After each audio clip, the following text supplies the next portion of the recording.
Isn't right with these numbers. I stared at my computer screen, rubbing my lower back as my unborn daughter shifted restlessly. The quarterly financial reports from our Singapore office showed a pattern that made no sense, unless someone was deliberately obscuring transactions. I'm Rachel Chin, 34 years old, and until recently, I was the senior financial analyst at Global Dynamics Corporation, a position I'd held for 6 years. My specialty was identifying patterns in complex financial data, finding irregularities that others missed. It's what had earned me rapid promotions and the trust of our CFO, Marcus Thompson. At least, that's what I thought. "Rachel, you look troubled," Sarah whispered, peering over my cubicle wall. My closest friend at work, she'd been keeping an extra eye on me since I entered my 3rd trimester. "Is it the baby?" "No, it's these reports," I murmured, gesturing at my screen. "Look at these transfers. They're structured to appear routine, but the amounts don't match our typical operating patterns." Sarah frowned, her accounting background allowing her to quickly grasp what I was seeing. "How long has this been going on?" "At least 18 months, I replied, pulling up a spreadsheet where I'd been tracking the anomalies. Small discrepancies at first, easily dismissed as rounding errors or currency fluctuations. But they're getting bolder. This quarter alone, there's over $2.7 million that I can't properly trace. "Have you told Marcus?" I shook my head, one hand absently rubbing my swollen belly. "Not yet. I want to be absolutely certain before I raise any alarms. This kind of pattern usually indicates money laundering," Sarah finished quietly. "Rachel, be careful. Remember what happened to Jim in compliance when he started asking questions about the Dubai contracts." I remembered. Jim had been let go during a restructuring that somehow only affected his department. His replacement never followed up on his concerns. "I'll be fine," I assured her. "I'm due to start maternity leave in 3 weeks anyway. I just need to document everything properly first." That evening, I stayed late at the office, methodically copying files and taking screenshots of the suspicious transactions. My background in forensic accounting before joining Global Dynamics had taught me the importance of thorough documentation. Every anomaly was cataloged, every pattern noted, with timestamps and system logs to prove when I'd accessed the information. As I worked, my daughter kicked vigorously, as if sensing my tension. "Easy there, little one," I murmured. "Mommy just needs to finish this." I was so focused on my task that I barely noticed Marcus walking past my desk, stopping when he saw me still working. "Rachel, it's almost 8. You should be home resting." I quickly minimized my screens, smiling up at our CFO. In his mid-50s, Marcus had always projected a fatherly image, but something in his expression tonight made me uneasy. "Just wrapping up some quarterly analyses," I said casually. "Want everything organized before my leave starts." He nodded, but his eyes lingered on my computer screens. "Anything concerning?" "Nothing urgent," I lied smoothly.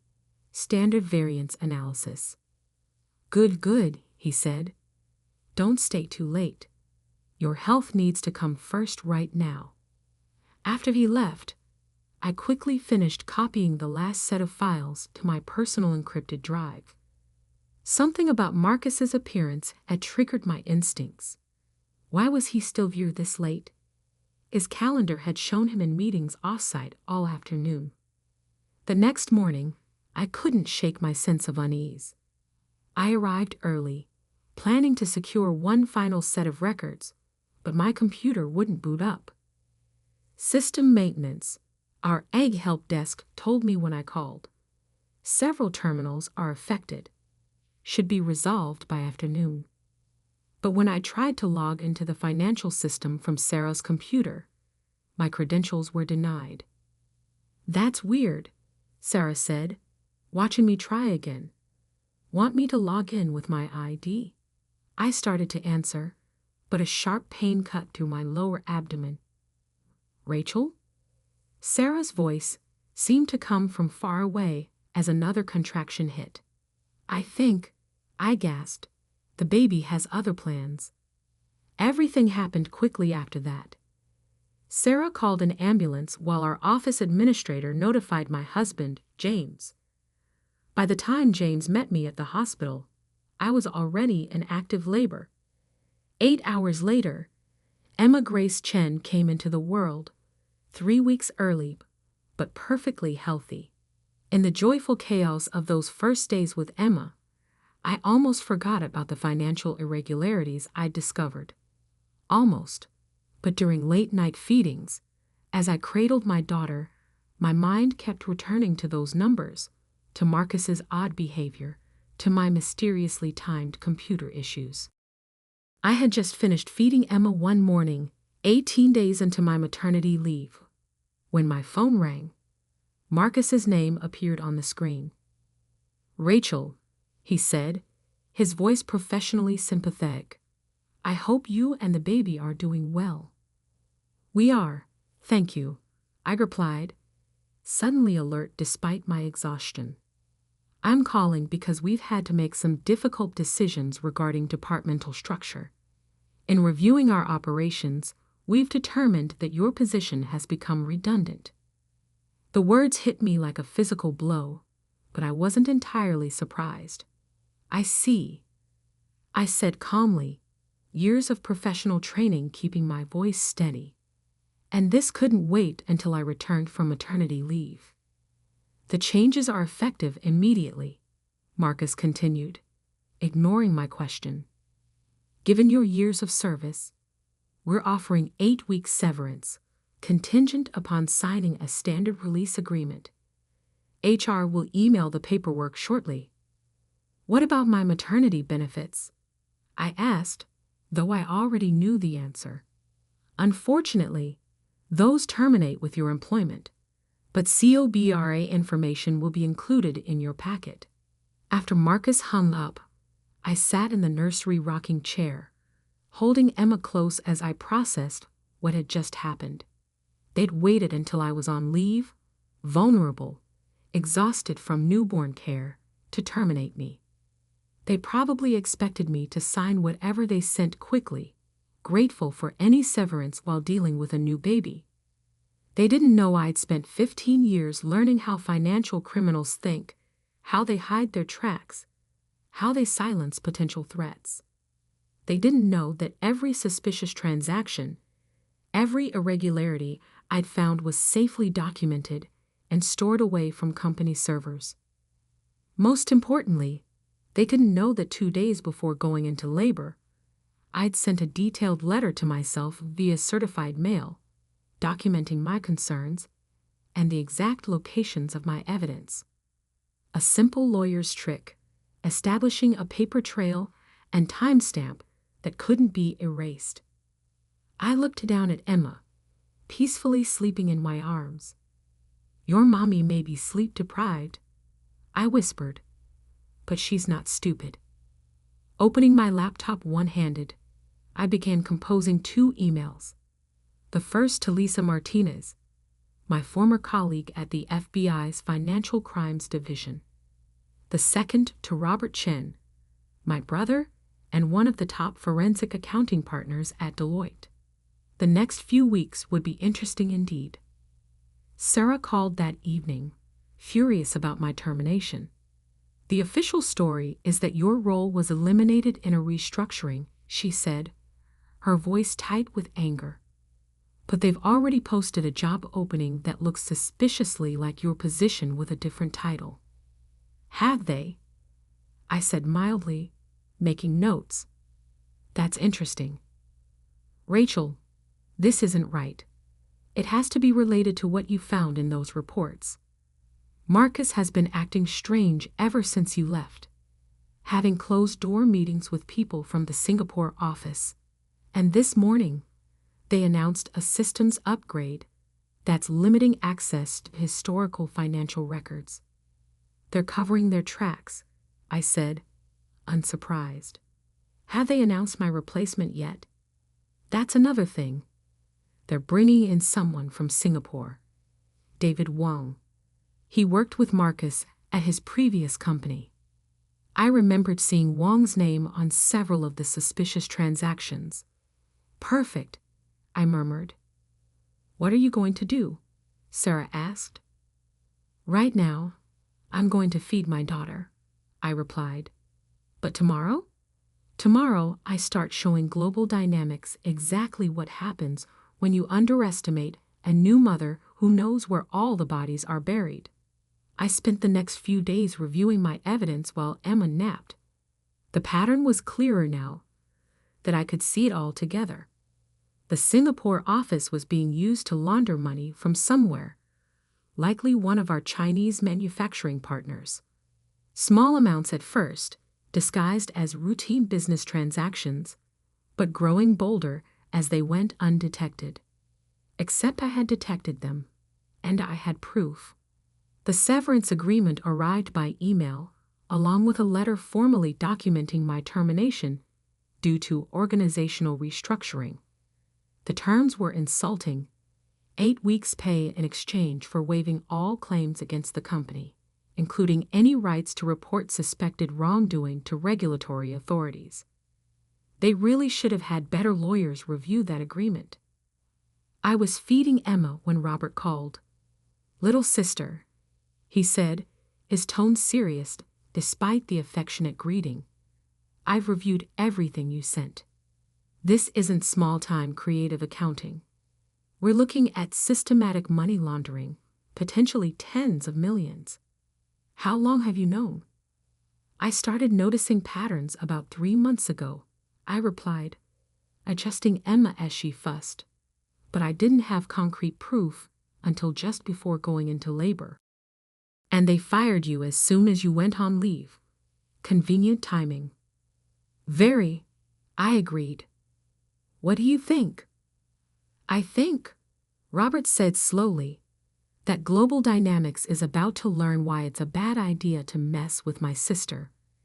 Lisa's team at the FBI is very interested in your documentation. They're particularly intrigued by the connections to certain Chinese companies that have been under investigation." "How interested?" "Interested enough that they want to meet as soon as you're up for it. They're willing to come to you, given the baby." I looked down at Emma, now sleeping peacefully. "Tell them I'm available tomorrow afternoon. It's time to show Marcus that maternity leave doesn't mean I've lost my teeth."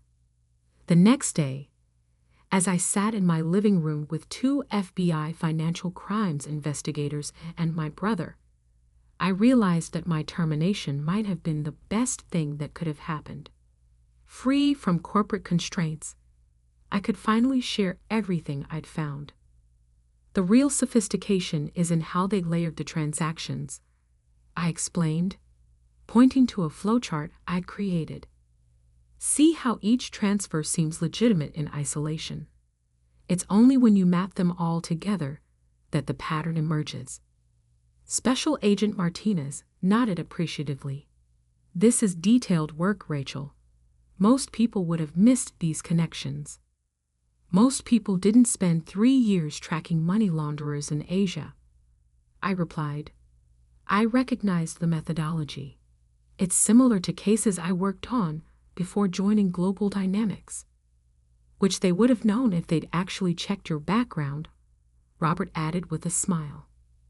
"Their mistake," I agreed, shifting Emma in my arms as she stirred. "What happens next?" "We'll need to move carefully," Agent Martinez said. "We've been building a case against several of these Chinese companies for months. Your evidence could be the key to unraveling their entire network. But if Global Dynamics gets wind of the investigation too soon, they'll destroy evidence," I finished.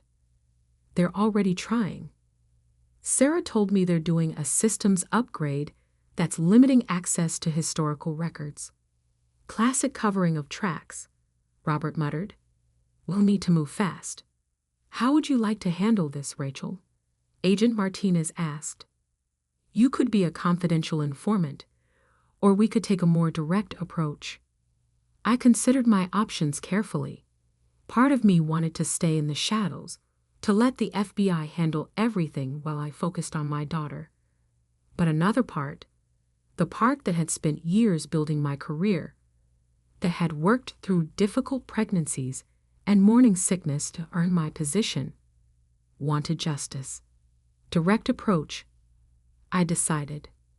They tried to silence me by firing me when I was most vulnerable. I want them to know exactly who brought them down. Agent Martinez smiled. I was hoping you'd say that. We'll need you to do something that might feel uncomfortable. I raised an eyebrow. What did you have in mind? Sign their severance agreement. What? Robert interjected. That would waive her rights to. No, I interrupted, suddenly understanding. It wouldn't. That clause about reporting to regulatory authorities, it's unenforceable. Dodd-Frank specifically protects whistleblowers regardless of any severance agreements. Exactly, Agent Martinez confirmed. Sign it. Let them think you're cowed and desperate. Meanwhile, we'll set up surveillance and start following the money trail you've uncovered. I looked down at Emma, sleeping peacefully against my chest. How long do you need? Give us 2 weeks to get everything in place. Then we move. I nodded, a plan forming in my mind. 2 weeks is perfect. Just long enough for them to think they've won. Just long enough for Marcus to get comfortable. Just long enough, I thought but didn't say, to remind Global Dynamics that they should have checked exactly what I knew before trying to discard me.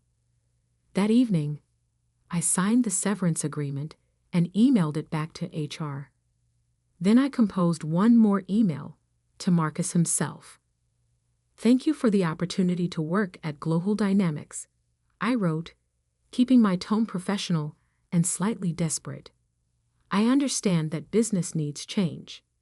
I appreciate the severance offer and hope we can maintain a positive professional relationship.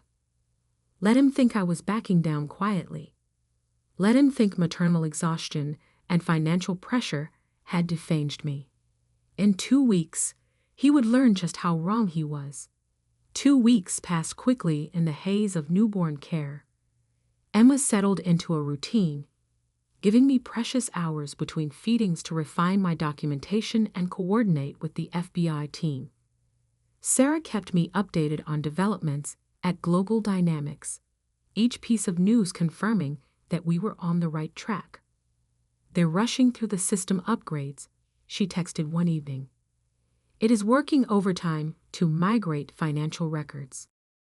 Everyone's locked out of the archives until it's complete. Perfect. They were doing exactly what we'd anticipated, creating an electronic trail of their attempts to hide evidence. Each deleted file, each modified record would only strengthen the case against them. David Wong, my replacement, had arrived from Singapore and immediately begun implementing new protocols for financial reporting. According to Sarah, he called an all-hands meeting to announce that historical records were being standardized to match international formats. He keeps emphasizing that any discrepancies we notice are just conversion artifacts, Sarah reported. But Rachel, some of these numbers don't make sense even after conversion. Document everything, I told her, but don't raise any flags. Let them think everyone's accepting their explanations. The FBI surveillance was already yielding results. Agent Martinez called with updates every few days, her excitement growing as they mapped the network of transactions I'd uncovered. The money trail leads to 3 shell companies in the Cayman Islands, she told me during one call, all connected to a Chinese manufacturing conglomerate that's been on our radar for years. We've never been able to prove how they were moving funds to legitimate businesses until now. How much are we talking about? I asked, burping Emma after her morning feeding. Initial estimates suggest over 50 million in laundered funds over the past 2 years. But that's just what we can trace through global dynamics. There could be more through other companies. I whistled softly. No wonder they were so quick to push me out when I started noticing patterns. About that, Agent Martinez said, her tone shifting. We've been monitoring Marcus Thompson's communications. He's been in regular contact with executives at the Chinese company, discussing something they call Project Phoenix. Does that mean anything to you? I frowned, thinking back. There was a meeting about Project Phoenix just before I went on leave. Marcus said it was a potential joint venture, but the financial projections seemed optimistic. It's not a joint venture, Agent Martinez replied. Based on intercepted emails, it's their plan to acquire Global Dynamics outright, using funds from the same accounts you flagged. The pieces clicked into place. They're not just using Global Dynamics to launder money. They're trying to buy the company with laundered funds. Exactly. And based on the timeline we've uncovered, the deal is supposed to close next month. I thought about the implications. A Chinese company with known ties to money laundering would gain control of a respected American corporation, using illegal funds to do it. The potential for expanded financial crimes would be enormous. What's our next move? I asked. We're ready to act, Agent Martinez said, but we need one more piece of evidence. Proof that Global Dynamics leadership knowingly participated in the money laundering scheme. I smiled, remembering something I hadn't yet shared. Check your email in 5 minutes. After hanging up, I opened my laptop and retrieved a file I'd been saving for the right moment. 3 days before going into labor, I'd recorded a meeting with Marcus, standard practice for all our financial reviews. But this meeting had been different. These transfers from Singapore, I'd said, pointing to specific transactions. The amounts don't align with our normal business operations. Marcus had waved off my concerns. It's all been approved at the highest levels, part of our expansion strategy. But the documentation doesn't support that, I'd pressed. These look more like... Like what, Rachel? His tone had sharpened. Like money laundering, I'd said directly. The patterns match known techniques for disguising the source of funds. Marcus had stared at me for a long moment before responding. You're very observant, Rachel. Too observant. Some things are better left unnoticed, for everyone's sake. It wasn't just a smoking gun, it was a confession. I attached the recording to an email and sent it to Agent Martinez. Her response came within minutes. This is exactly what we needed. Be ready tomorrow morning. And Rachel, you might want to watch the financial news. The next day, I was feeding Emma when my phone exploded with notifications. Global Dynamics stock had been suspended from trading pending a major announcement. Sarah called moments later. The FBI just walked into the office, she said in a rushed whisper. Dozens of agents. They're seizing computers and files. Marcus is being led out in handcuffs. I switched on CNBC just in time to see the breaking news banner. Global Dynamics CEO and CFO RRESTD in international money laundering investigation. The reporters were scrambling to piece together the story, but the basic facts were already emerging. A months-long FBI investigation had uncovered a massive money laundering operation involving Global Dynamics and several Chinese companies. Arrests were being made on both sides of the Pacific. My phone rang again. Agent Martinez. Turn on the news, she said without preamble. Already watching, I replied. How's Marcus enjoying his new accessories? Not as much as he's going to enjoy what comes next. We're about to announce the role of a corporate whistleblower whose evidence broke the case. Ready to go public? I looked down at Emma, who gazed back with her father's dark eyes. More than ready. The next hours passed in a blur. My name hit the news cycles by noon. By dinner, every major financial publication had the story. New mother uncovered $1 million money laundering scheme during maternity leave. The details captivated everyone. The pregnant analyst who spotted financial irregularities, the company that tried to silence her by firing her during maternity leave, the evidence she'd gathered before giving birth. Forums lit up with discussions about corporate ethics and women in finance. James came home early, bringing champagne he insisted I deserved, even if I was still nursing. To my brilliant wife, he toasted, who brought down an international crime ring while caring for our newborn. But the real satisfaction came the next morning when Robert called with an update from his contacts at Global Dynamics. The board called an emergency meeting, he reported. They're in full panic mode. The stock is going to tank when trading resumes. Marcus and the CEO are looking at serious prison time. And guess what they found in Marcus's emails? Tell me. Explicit discussions about firing you because you were getting too close to their scheme. He specifically mentioned timing it during your maternity leave when you'd be too overwhelmed to fight back. I laughed. How'd that work out for him?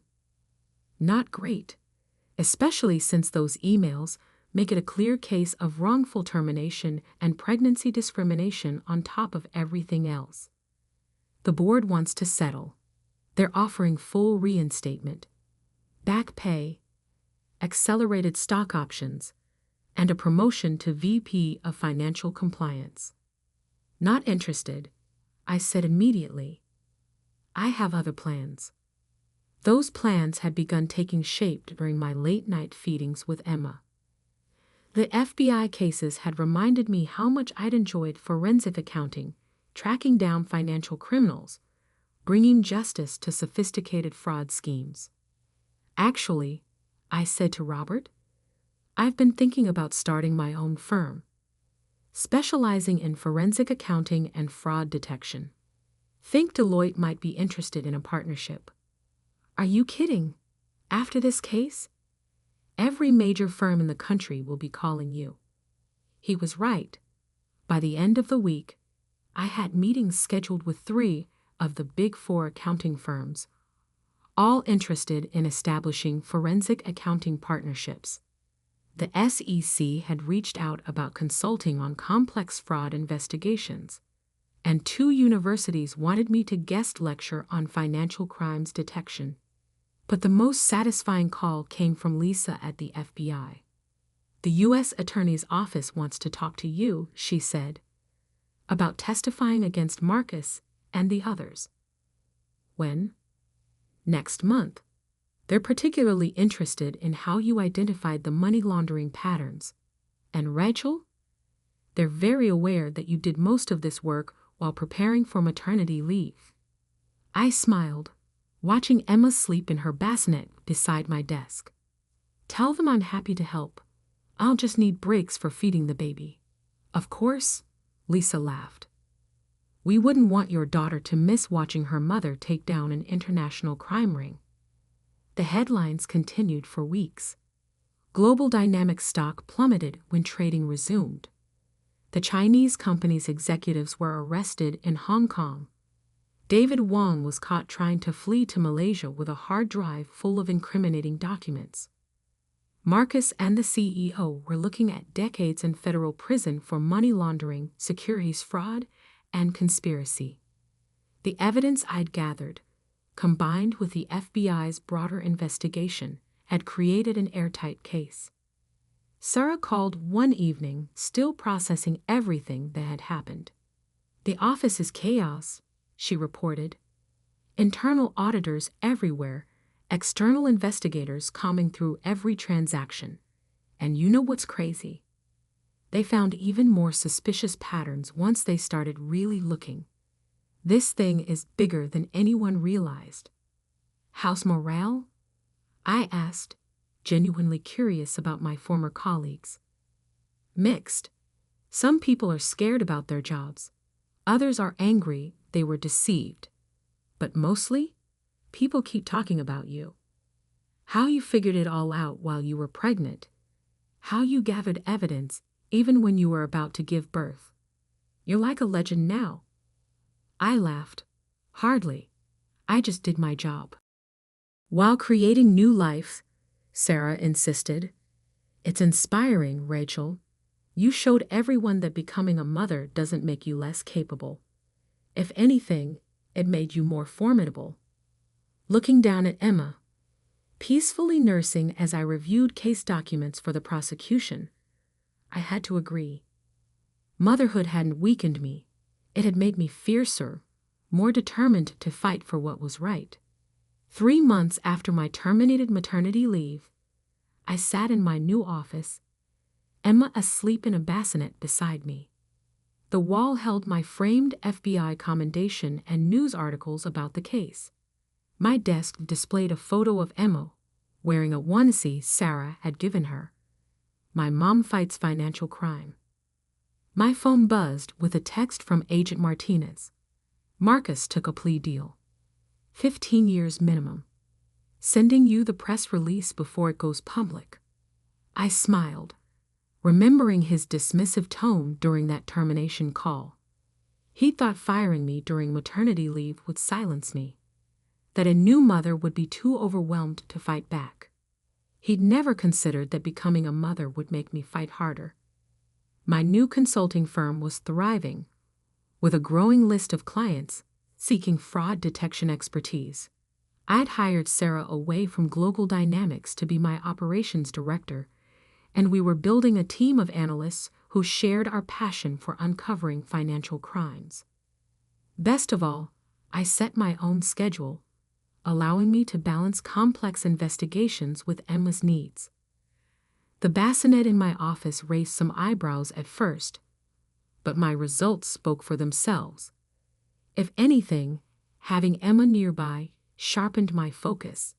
Every financial criminal we caught made the business world a little safer for her future. 1 year to the day after my termination, I received an email from Global Dynamics' new CEO. They were still rebuilding their reputation, struggling to restore trust with investors and clients. Would I consider consulting on their new compliance procedures? I drafted a simple reply. My consulting rate is $5,000 per hour, with a minimum engagement of 100 hours. Additional fees apply for any work conducted during traditional maternity leave hours. Emma, now crawling and babbling, pulled herself up on my desk as I hit send. I lifted her into my lap.